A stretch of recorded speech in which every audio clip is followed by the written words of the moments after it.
BAC సమావేశంలో ప్రభుత్వం హామీలను అమలులో ఎత్తివేయడమే కాదు శాసనసభ సమయాన్ని కూడా ఎత్తేస్తున్నారు. హామీలే ఎత్తేసింది అనుకున్నాం కానీ శాసనసభ కాలపరిమితిని కూడా ఎత్తేసే కార్యక్రమం చేపట్టినారు. అసెంబ్లీ కేవలం బడ్జెట్ అనేటువంటిది 4 రోజుల్లో ముగించే విధంగా ప్రయత్నం చేస్తున్నారు. ఇది గత శాసనసభ చరిత్రలో ఎప్పుడు కూడా జరగలేదు. గతంలో ఎప్పుడైనా బడ్జెట్ కనీసం 8-10 రోజులు చర్చ జరిగేది. పద్దుల మీద 4 రోజుల నుంచి 8 రోజుల వరకు గతంలో మాట్లాడిన సందర్భాలు ఉన్నాయి. కానీ ఈసారి 2 రోజుల్లోనే పద్దుల మీద చర్చ పెట్టారు. మొత్తం డిమాండ్స్ 2 రోజుల్లో ఎట్లా మాట్లాడతారు? ఒక్కో రోజు 15-20 డిమాండ్లు ఒకటే రోజు మాట్లాడాలంట. దాని మీద ప్రవేశపెట్టుడు, చర్చ జరుగుడు, ప్రభుత్వం సమాధానం చెప్పుడు, దాన్ని ఆమోదించుడు. 15 డిమాండ్లు ఒక్కొక్క రోజు జరుగుతాయా? 2 రోజుల్లో మొత్తం డిమాండ్స్ మీద చర్చ జరగాలంటున్నారు. బడ్జెట్ మీద చర్చ, రిప్లై ఒకటే రోజు పూర్తి కావాలంటున్నారు. అప్రాప్రియేషన్ మీద ఒకటే రోజు ప్రవేశపెట్టడం, చర్చ జరగడం, సమాధానం చెప్పడం, పాస్ చేయడం. అంటే మొత్తంగా 4 రోజుల్లో బడ్జెట్ సమావేశాలు ముగించే ప్రయత్నం చేస్తున్నారు. అంటే కనీసం శాసనసభలో చర్చించడానికి కూడా ఈ ప్రభుత్వం సిద్ధంగా లేదు. ఇది చాలా దుర్మార్గమైనటువంటి విషయం. కేవలం గతంలో ఇదే కాంగ్రెస్ పార్టీ నాయకులు 10 రోజులైనా బడ్జెట్ సమావేశాలు, 12 రోజులైనా బడ్జెట్ సమావేశాలు, నెల పెట్టాలి, 30 రోజులు పెట్టాలని మాట్లాడింది. కానీ ఇప్పుడు 4 రోజులకు మొత్తం బడ్జెట్ చర్చను 4 రోజులకు కుదించేస్తున్నారు. ఇది అత్యంత బాధాకరం, దుర్మార్గం. అదేవిధంగా మేము బీఆర్ఎస్ పార్టీ పక్షాన కనీసం 15 రోజులు బడ్జెట్ సమావేశాలు జరపాలని చెప్పి బీఏసీలో మేము డిమాండ్ చేయడం జరిగింది. అంతేకాకుండా మేము ప్రధానమైనటువంటి అంశాలు ఒక 9 అంశాలు ప్రభుత్వం ముందు మేము బీఏసీ సమావేశంలో పెట్టాం, స్పీకర్ గారి ముందు పెట్టాం.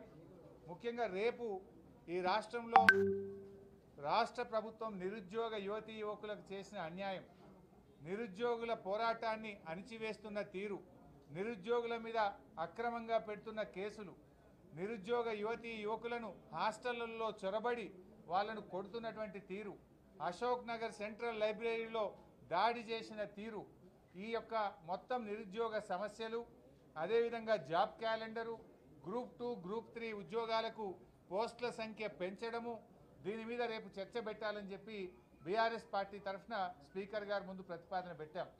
రేపు నిరుద్యోగుల ఎజెండాను తప్పకుండా చేపట్టాలని, దీన్ని మీద చర్చ జరపాలని, ఈ రాష్ట్రంలో లక్షలాది మంది నిరుద్యోగ యువతీ యువకులను కాంగ్రెస్ పార్టీ మోసం చేసింది. మీరు ఆ రోజు వాళ్ళకు పంచరంగుల ప్రచారం చేసిండ్రు, కలలు చూపించిండ్రు, జాబ్ క్యాలెండర్ ఇస్తామని, 2 లక్షల ఉద్యోగాలు ఇస్తామని ఫుల్ పేజ్ అడ్వర్టైజ్మెంట్లు ఇచ్చి ఇవాళ వాళ్ళను రోడ్ల మీదకి తెచ్చినారు, వాళ్ళ మీద అక్రమ కేసులు పెడుతున్నారు. దాని మీద రేపు చర్చ జరగాలని చెప్పి బీఆర్ఎస్ పార్టీ పక్షాన బీఏసీలో చెప్పడం జరిగింది. సో వాళ్ళు పెడతారని ఆశిస్తున్నాం. కానీ ఏ విషయం స్పీకర్ గారు ఇవాళ నిర్ణయం తీసుకొని సాయంత్రం కల్లా రేపు ఏ అంశాన్ని చేపడతామనేది చెప్తామని చెప్పారు. కానీ ప్రధాన ప్రతిపక్షంగా ఇలా నిరుద్యోగుల సమస్య మీదనే రేపు చర్చ జరపాలని చెప్పి మేము గట్టిగా డిమాండ్ చేశాం. ఎందుకంటే మొన్న గవర్నర్ గారికి కూడా నిరుద్యోగుల సమస్యల మీద బీఆర్ఎస్ పార్టీ పక్షాన గవర్నర్ గారి దృష్టికి కూడా తీసుకుపోయాం. శాసనసభలో ఇది ప్రాధాన్యత కలిగిన అంశం కనుక, లక్షలాది మంది యువతీ యువకుల సమస్య కనుక దీని మీద రేపు చర్చ జరపాలని చెప్పి మేము గట్టిగా పట్టుబట్టాం. ఇవి కాకుండా మరో 8 సమస్యలు కూడా ప్రభుత్వం ముందు పెట్టాం. ఒకటి, రాష్ట్రంలో శాంతి భద్రతల నిర్వహణలో వైఫల్యం. ఈ ప్రభుత్వం వచ్చినాక రోజు మర్డర్లు జరుగుతూ ఉన్నాయి, రేపులు జరుగుతూ ఉన్నాయి, చైన్ స్నాచింగ్ పెరిగిపోయింది, మొత్తం లా అండ్ ఆర్డర్ కుప్ప అయిపోయింది. పోలీసింగ్ వ్యవస్థ మొత్తం కూడా 10 ఏళ్ళు ఎంత అద్భుతంగా ఉండనో ఈ గవర్నమెంట్ వచ్చిన తర్వాత శాంతి భద్రతల నిర్వహణలో పూర్తిగా ఫెయిల్ అయిపోయింది. మొత్తం ఆధారాలతో సహా చర్చ పెట్టాలి. ఈ 6 నెలల కాలంలోనే ఎందుకు ఇంత జరిగింది, ఎక్కడ చూసినా ఇలా భయపడే పరిస్థితులు వచ్చినాయి. అందువల్ల దాని మీద చర్చ జరగాలని కూడా చెప్పాం. అదేవిధంగా చేనేత కార్మికుల ఆత్మహత్యలు, ప్రభుత్వం యొక్క నిర్లక్ష్య వైఖరి, చేనేత కార్మికుల విషయంలో చేనేత రంగాన్ని కాపాడడంలో ఈ ప్రభుత్వ నిర్లక్ష్య వైఖరి మీద చర్చ జరగాలని కూడా అడిగాం. అదేవిధంగా ఆ రోజు 6 గ్యారంటీలు 100 రోజుల్లో అమలు చేస్తామని బాండ్ పేపర్లు పంచారు. మొదటి శాసనసభలో చట్టబద్ధత తెస్తామని చెప్పారు. ఏమైంది మీ బాండ్ పేపరు, ఏమైంది మీ 6 గ్యారంటీలు? శాసనసభలో మీ చట్టబద్ధత ఏమైందో దాని మీద చర్చ పెట్టాలి, శాసనసభలో మాట్లాడదామని చెప్పి బీఆర్ఎస్ పార్టీ తరఫున ప్రతిపాదన పెట్టాం. అదేవిధంగా రైతు రుణమాఫీలో ఆంక్షలు పెట్టారు. ఇలా రైతులందరూ కూడా చాలా పరేషాన్ అవుతున్నారు. లక్ష లోపు రుణం ఉన్న ఇవాళ చాలామందికి ఇవాళ రుణమాఫీ జరగలేదు. ఇవాళ ఉదయమే ఒకరు చెప్పారు డిసెంబర్ 9వ తేదీ వరకే ఉంటుంది, 9 తారీఖు నుంచి ఇవాళ వరకు ఉన్న వడ్డీ మననే కట్టుకోమంటున్నారట. డిసెంబర్ 9 నుంచి ఇవాళ జూలై నెల నడుస్తూ ఉంది. ఈ 8 నెలల కాలానికి వడ్డీ మీరే కట్టుకోండి, వడ్డీ కడితేనే రుణమాఫీ అయింది అంటున్నారు. ఈ రోజు వరకు ఉన్న 2 లక్షల రుణం మాఫీ చేస్తారా, డిసెంబర్ 9కి చేస్తారా? మోసం చేసింది మీరు. మొదటి సంతకం పెట్టమన్నారు, డిసెంబర్ 9 నాడే రుణమాఫీ చేస్తామని ఇవాళ వడ్డీలు కట్టుకోమని బ్యాంకులో రైతుల ముక్కుబిండి వసూలు చేస్తున్నారు. రేషన్ కార్డులో పేరు లేదని రుణమాఫీ ఆగింది, ఇంట్లో ఒకరికి ఉద్యోగం ఉందని రుణమాఫీ ఆగింది. రుణమాఫీ విషయంలో రాష్ట్ర రైతుల్ని కాంగ్రెస్ పార్టీ మోసం చేసింది కనుక దీని మీద చర్చ జరగాలి, రైతులకు భరోసానివ్వాలి, ఈ చర్చకు ముందుకు రావాలని చెప్పి కూడా బీఆర్ఎస్ పార్టీ కోరడం జరిగింది. అదేవిధంగా అన్ని పంటలకు బోనస్ ఇస్తామన్నారు, ఇప్పుడు ఓన్లీ సన్నవడ్లకే అంటున్నారు, మిగతా పంటల గురించి మాట్లాడతలేరు. ఈ పంటలకు బోనస్ విషయంలో రైతు భరోసా విషయంలో చర్చ జరపాలని బీఆర్ఎస్ పార్టీ మా బీఏసీలో మేము కోరడం జరిగింది. అదేవిధంగా పల్లె ప్రగతి పట్టణ ప్రగతిని అటకెక్కిచ్చారు. గ్రామ పంచాయతీలకు మున్సిపాలిటీలకు నిధులు ఇస్తలేరు, మొత్తం పారిశుధ్య నిర్వహణ ఎక్కడికక్కడ నిలిచిపోయింది. గ్రామాల్లో డయేరియా, మలేరియా, డెంగ్యూ, వైరల్ ఫీవర్స్తో ప్రజలందరూ ఇబ్బంది పడుతున్నారు. హైదరాబాద్లో ప్రతి 3 ఇంట్లకు ఒక ఇంట్లో జ్వరంతో బాధపడుతున్నారు, ప్రజలు కష్టాల్లో ఉన్నారు. ఇవాళ మొత్తం ఈ ప్రభుత్వం స్థానిక సంస్థల్ని నిర్వీర్యం చేసింది, ₹1 విడుదల చేస్తలేరు కనుక ఈ స్థానిక సంస్థలకు ఇవ్వాల్సిన నిధుల మీద పూర్తి స్థాయి చర్చ జరగాలి. స్థానిక సంస్థలు, మున్సిపాలిటీలు, గ్రామ పంచాయతీల్లో ప్రజా ఆరోగ్యం దెబ్బతింటుంది, దాని మీద మాట్లాడడానికి కూడా మేము కోరడం జరిగింది. ఇదే కాకుండా ఫీజు రియంబర్స్మెంట్, కాలేజీ పిల్లలకి ఇచ్చే ఫీజు రియంబర్స్మెంట్ ఈ గవర్నమెంట్ వచ్చిన 8 నెలల్లో ₹1 ఇవ్వలే. ఇలా పిల్లలు రోడ్డు మీద పడతా ఉన్నారు, పిల్లలకు ఇలా సర్టిఫికెట్లు ఇస్తలేరు కాలేజీలోళ్ళు. 8 నెలల్లో ₹1 ఫీజు రియంబర్స్మెంట్ ఇవ్వకుండా మరి ఇలా విద్యార్థులను ఈ ప్రభుత్వం మోసం చేస్తూ ఉంది, ఇబ్బంది పెడతా ఉంది కనుక ఫీజు రియంబర్స్మెంట్ మీద కూడా డిస్కస్ చేయాలని చెప్పాం.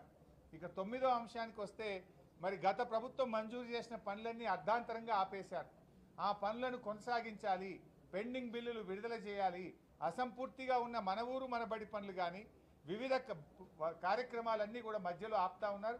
ప్రగతి అనేది ఒక కంటిన్యూయస్ ప్రాసెస్, వాటిని పూర్తి చేయాలి, పెండింగ్ బిల్లులు విడుదల చేయాలి, అసంపూర్తిగా ఉన్న పనులన్నింటినీ కూడా పూర్తి చేయడానికి ప్రభుత్వం చర్యలు తీసుకునే దాని మీద కూడా చర్చ పెట్టాలని చెప్పి కోరాం.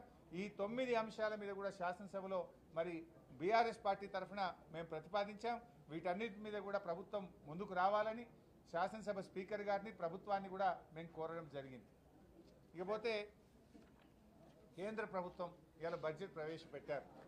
ఇవాళ కేంద్ర బడ్జెట్లో చూస్తే నిజంగా బాధ కలుగుతూ ఉంది. తెలంగాణ అనే పదమే ఉచ్చరించలేదు, ఆంధ్రప్రదేశ్ పేరు చాలాసార్లు ఉచ్చరించారు. సరే ఇవ్వండి, ఆంధ్రప్రదేశ్కి ఎందుకు ఇచ్చారని నేను అనను. ఆంధ్రప్రదేశ్లో పోలవరం త్వరితగా పూర్తి చేస్తామన్నారు, క్యాపిటల్కు డబ్బులు ఇస్తామన్నారు, వెనుకబడిన జిల్లాలకు డబ్బులు ఇస్తామన్నారు, ప్రత్యేకంగా అనేక సార్లు ప్రకటించారు, సంతోషం. కానీ తెలంగాణ విషయం ఏమైంది? మరి ఈ ప్రభుత్వం ఏం చేస్తూ ఉంది? మేము కేంద్రంతో సత్సంబంధాలు మెయింటైన్ చేస్తున్నాం, మోడీ గారికి చాలా దగ్గరగా ఉన్నాం, మేము కేంద్ర మంత్రుల్ని రోజూ కలుస్తున్నామన్నారు, కనీసం తెలంగాణ ప్రస్తావన కూడా లేదు. బీజేపీ కాంగ్రెస్ ఇద్దరు కలిసి ఇవాళ తెలంగాణకు తీవ్రమైన అన్యాయం జరిగింది.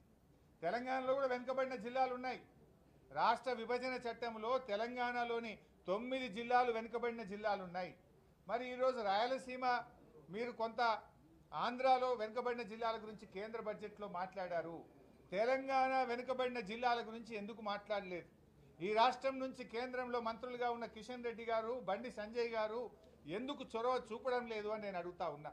ఆంధ్ర వెనుక జిల్లాలకు డబ్బులు ఇచ్చినప్పుడు, ప్రత్యేక నిధులు ఇచ్చినప్పుడు తెలంగాణలోని వెనుకబడిన జిల్లాలకు ఎందుకు మొండి చేయి చూపుతున్నారు? అంటే తెలంగాణ పట్ల కేంద్రానికి, బీజేపీకి ఎందుకు ఇంత నిర్లక్ష్యం అని చెప్పి నేను అడుగుతా ఉన్నా. ఇలా మనకు జాతీయ ప్రాజెక్టు గురించి లేదు, మా పాలమూరు ఎత్తిపోతల పథకానికి జాతీయ ప్రాజెక్టు ఇవ్వచ్చు కదా, ఎందుకు ఇవ్వట్లేదు? ఆంధ్రాకి ఇచ్చినప్పుడు మాకు కూడా ఒక జాతీయ ప్రాజెక్ట్ ఇవ్వాలి కదా.